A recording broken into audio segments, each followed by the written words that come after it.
Wow. This planet's forecast must be like meteor showers 100% of the time. It must be really dangerous to live here, provided there are any inhabitants living on this planet. Greetings all, it's Blue Knight. Welcome back to Ratchet and Clank. Previously, we ventured through Planet Battalion with my new favorite weapon, at least for the time being, the Devastator. We also got an info bot that led us here to Planet Gaspar. We also got another one that leads us to another planet that we saw briefly on the galactic map, Planet Orxon. But we will be going to that right now, because today, we're going to venture through here on Planet Gaspar to see if we can find the pilot's helmet. And, oh, that's not a good first impression. I just got my butt burned on the lava. So this whole place is, I think, mostly covered in lava, so be wary of where you jump. Now the reason why I forego searching on the Gatatron vendor is that we don't have enough balls to get what I want to buy from that yet. But by the time we're done with this fork in the path, then we should have more than enough to acquire that weapon. So let's jump up here, get all these bolts, and we got a brand new enemy. This is the Chomper. Actually, we haven't used our suck cannon in a while. Normally I don't do this, but we don't have a use for the trespasser on this planet. So just this once, I'll just switch out the long way so we can use the suck cannon some more. Because I still feel like we didn't use it to its full potential enough yet. So our objective here is to destroy all these Blarg warships. And believe it or not, taking out all of these warships will actually lead us to a skill point. So I'm going to be very diligent on trying to eliminate every single warship that I see. Which is not that hard to do because they're in the path, so it's very hard to avoid them. Alright, now we have a swing shot I can use, or at least the first target for the swing shot I can utilize. I realize I'm having a lot more trouble trying to use the glide. I'm having to press X down a lot harder than I thought I should. Maybe it's just my controller being a bit unresponsive, or maybe I'm just finally starting to see this game's age. Because I remember in the past when I used to play this game as a kid, I didn't have that much trouble with gliding, but then again I could be having some selective memory. I probably did, and I just don't really remember that well. I shouldn't really waste my time destroying all these lights. That would be a bit time consuming. So seeing the path before I check around. I'm gonna check around one more time just in case I miss a warship. I don't think I did. No, I didn't. Good. So we can proceed. Jump over here. Or if I could glide jump or boost jump. And then versus the target. Well, I couldn't do it in that order. I did have to stop on that platform for a split second, but it's still just as fast. More chompers. Well, be careful, Ratchet. Ah, I knew that was gonna happen. I knew I was gonna jump right into that lava again. All because I wanted to use the suck cannon. Now, a trick that I didn't point out when you see those explosive crates and those iron crates together is that you can common strike below the explosive crate, and it will still count as blowing it up. I'm not sure why, but it's a little exploit that I've learned over the years. So that tends to help speed things a little bit faster. Also, I have no idea why I'm using the suck cannon ammo on something as fragile as a warship fuel station. Guess I'm just really hell bent on using the suck cannon some more. Go over here. There's more warships nearby. More of you. I think there's only one more. Okay, two more I can use. It's a shame that suck cannon ammo doesn't really home in on your targets like it does with the Devastator. But I'm not too butthurt about that. The suck cannon is still pretty good against small enemies regardless. Over here, get all these crates. I did need to heal, I figured as much. Okay,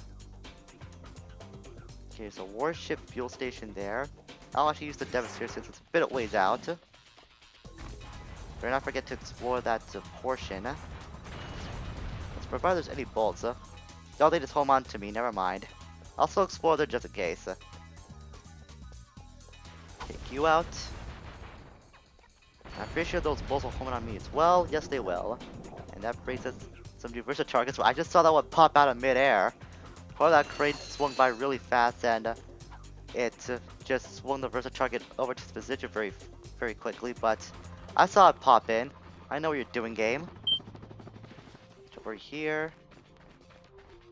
Nothing. You'd figure this would be a good place for a gold bolt, at least in my opinion. But I guess they just thought otherwise. In any case, we'll use our swing shot. Very, very narrowly missing the lava again. Wow.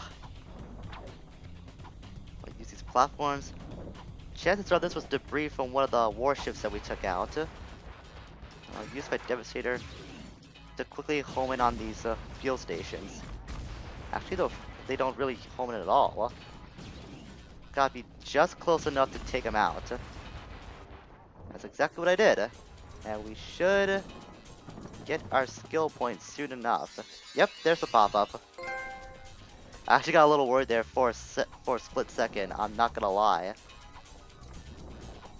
But, in any case, we got another gold bolt in our collection. Wonder how many we're up to now. I'm actually gonna check very quickly. Is it items? Yes, it is. 16. Okay, we're almost halfway there. Also, I neglected to point this out, but if you go to the help options, then you can see various tips of the game, like the weapons, gadgets, even all your moves. This will be unlocked right from the get-go. So it's pretty helpful to look up if you're having trouble learning some of the moves for this game. But there isn't much to learn when it comes to Ratchet's moveset. You can also see descriptions for all the gadgets that you come across in your travels. The help log is just showing past messages you get from Gadgetron's help desk message system. So anything you want to look up there, then you can, I guess, do for fun. I don't really do it that much. So now that we're done with this path, we actually have more than enough to get our next weapon, like I estimated before. I just gotta find a way to get back over to the Gadgetron vendor. I just hope there isn't a way that I have to travel back very quickly, because I don't want to take the long way around. I believe this particular vehicle will take us back to our ship. Yeah, it does. I didn't even need to press triangle. It's kind of tough to say. Let's see. We got to replace the sub cannon for what we're gonna obtain from the Gadgetron vendor. I don't want the bomb glove out right now. We should be getting close to our landing pad again. Actually, we're right here. A bit of ways away from the landing pad, actually. I'll use the sub cannon one more time. Let me take out that blowing paratrooper. Then so be it. Okay, that wasn't really smart. I should have thought ahead of that. But I was right there, so I thought might as well. Okay, we'll retreat back to our landing pad so we can go to the Gadgetron vendor. Also, might stock up on some ammo in the meantime as well. Let's check it out. Yep, just enough to get our new weapon, the Walloper. The Walloper is very, very good at trying to take out small enemies. Not as good as the Peroster, but it can clear out a crowd very fast. Thankfully, this will be the only time, or the only weapon I have to switch out in my weapon set. I'll be very happy to use this to its full potential. Not only is the Walloper good for clearing out small enemies like these chompers, but it can home in or close in the distance on your target very fast. So if you need a very quick way to close the distance on your opponent, then you can use this. Also, you can press circle repeatedly to use the Walloper constantly. So there's like no cooldown time or anything if you're worried about that.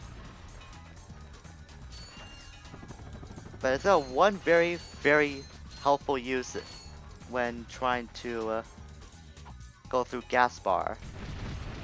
I hope we'll get to that very shortly. Yes. We got a brand new enemy over there. I could use the turret, but I want to demonstrate the very, very efficient use of the Walloper. These guys are seekers. What they'll do is try to home in on you after a few seconds and blow up. The Walloper can push them away with one strike. You could try using your Omni Wrench, but they take a full 3-swing combination in order to do so. So I highly recommend using the Walloper against the Seekers, because more often than not, you'll get ganged up by those Seekers whenever you come across a pack. So you can see I can take about one shot, which is very helpful. Which means I could go after other enemies straight away without having to worry about any homing mines coming after me. And I saw one of the choppers went down into the lava as well. Oh, how stupid were you, mister? Oh, I see a Seeker there. Walloper! Ooh, that was close. I almost didn't pull out the Walloper in time. Dodge the bullets, or dodge an explosion rather. So I'll take you out. Alright, so where to go next? Punch all your faces in. Now, I'm not sure if this is just me, but the choppers kind of remind me of the monsters from Teenage Mutant Ninja Turtles. By the way, you can also use the Walloper to take out these iron crates as well. But like I was saying, it might be just me, but I'm always reminded of the monsters from Teenage Mutant Ninja Turtles whenever I see the choppers. Particularly the 03 version. I'm not sure why, but I see a lot of similarities between their designs. But maybe it's just me. Okay, use this turret to take out these doors. That's pretty much the main gimmick of this world. Is to find turrets to take out these big steel doors with. Right, this elevator. And if I remember correctly, there's gonna be a room packed full of Seekers I'll have to worry about after take out these chompers. So this is where the Walloper will come in especially handy. I always get really nervous when have to come through this room because of all those freaking Seekers. But it's not until recently that I learned the Walloper can take out those guys in one blow. For the longest time, I ended up using the Omni Wrench to go after those Seekers. But after discovering the Walloper, it can be a huge saving grace against those guys. I can't praise the Walloper enough when it comes to dealing with the Seekers. That's probably the best enemy that it's useful against. So it's gonna be a bunch of paratroopers we'll have to worry about hiding behind these tanks. Use the Glove of Doom to ease your worries about those guys. And we'll also proceed ahead to take out a room pack full of paratroopers over there. So whatever agents you got left, leave towards that pack because there's actually quite a few paratroopers over there. So it's best to let the agents do your work for you. Okay, so far so good. I think there's only 2 left. And that's the whole lot of them. Very nice. And a bunch of bullets here as our reward. Or at least for the agent's reward. We're really just picking up the scraps. They did all the dirty work for us. But then again, that's what the agents of Doom are best at. And there's quite a lot of bullets here. I wonder how many enemies are really in this particular room. That's been quite a bunch if all those bullets were anything to go by. Also take out these computers for whatever reason. They don't give bullets or anything, but I guess it's just for fun. Then again, this is a game about causing as much destruction and mayhem as possible. So I shouldn't be surprised by that fact. I'll use the Devastator to wipe you out. Oh, you actually got a friend too. He'll join you at the scrapyard as well. There's probably one more over there for all I know. Either the Devastator or the agents might get to him first. Oh wait, there's Seekers over there. Walloper out. Man, that was close. It's always a close call when it comes to those Seekers, especially when I'm not prepared for them. Yeesh. But it's all worth it because we now found the pilot's helmet. Now this is cool. Acquire the pilot helmet manufactured by the Blarg. It will allow you to fly jet fighters via neural induction. Something pretty silly when it comes to using the pilot's helmet. As far as I know, it's required to collect in order to continue on your adventure. But I'll get to why that's pretty silly in another time. Also, you could equip it as an accessory for Ratchet for whatever reason. So we're not actually done yet. We could take this elevator back down and then go back to our ship to head to our next planet, but if you look over here, there's a little volcano we could go down. And it's gonna have a lot more enemies, and trust me, there's a big reward near the end as well. You probably can guess what it is by the way I'm describing at this point. This area I tend to have a bit of trouble at, admittedly so. I'm not sure why, but sometimes I can have an easy run with it, other times it can be very difficult. It's just one of those checkered history things that I seem to have. It's like with Rajab from Slide 2. Sometimes I can have an easy run with that boss, but other times I can have quite the difficult time with. Video games. Sometimes weird things can happen, am I right? Okay, so Blarg generator there, that explains why all these charms are coming out. And a lot of seekers too! Good thing I was prepared with a Walloper that time around. Now all these Blarg paratroopers. I'll use my Agents of Doom to go after, to clear them out. Be careful of these pillars, if you touch them you will take damage. So that's why it's best to send the Agents of Doom in to do your dirty work for you again. There's a bunch of Blarg paratroopers there. And one just like other buddy. Oh, you gotta love that exploit sometimes, that the enemies can take out each other as well. Probably because they have that Warriors faction idea in mind that they never attempted to get rid of that when they got enemies on the same side. But hey, it's another exploit you can use. Come on, Ratchet. That's what I was hoping would happen. Guess I should probably use my agents again. When in doubt, use the agents. I was actually trying to see if they could use those, if that 8 agent limit was true again, but I guess it is. A lot of those guys just end up falling into the lava, that's why I end up using it so much. Probably not the smartest idea I had, but I'm pretty sure I'll recover. Hopefully I don't jinx myself by dying after a short while.